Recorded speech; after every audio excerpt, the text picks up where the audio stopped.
Juvenile arthritis అంటాం. Juvenile అంటే చిన్న పిల్లల్లో వచ్చే ఆర్థరైటిస్.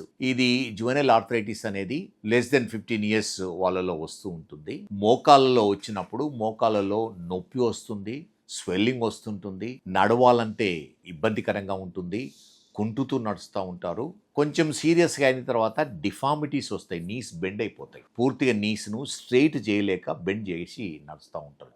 కొన్ని రోజుల తర్వాత ఏమవుతుందంటే మూమెంట్స్ కూడా లిమిట్ అయ్యి స్టిఫ్నీగా అవుతుంది. ఇది one of the reason juvenile rheumatoid arthritis. అంటే అడల్ట్స్లో రుమటాయిడ్ ఆర్థరైటిస్ లాగే చిన్నపిల్లల్లో ఈ ఆర్థరైటిస్ వస్తుంటుంది, కానీ రుమటాయిడ్ ఫ్యాక్టరు నెగిటివ్ ఉంటుంది. మోస్ట్ ఆఫ్ ది ఆర్థరైటిక్ టెస్ట్లు కూడా నెగిటివ్ ఉంటాయి. ఇది తొందరగా మనము ఎర్లీగా డాక్టర్ దగ్గరికి వెళ్ళి ట్రీట్మెంట్ తీసుకోవడం వల్ల చాలా వరకు కంట్రోల్ చేయడానికి వీలవుతుంది, చాలా వరకు కంప్లీట్ రిలీఫ్ రావడానికి వీలవుతుంది.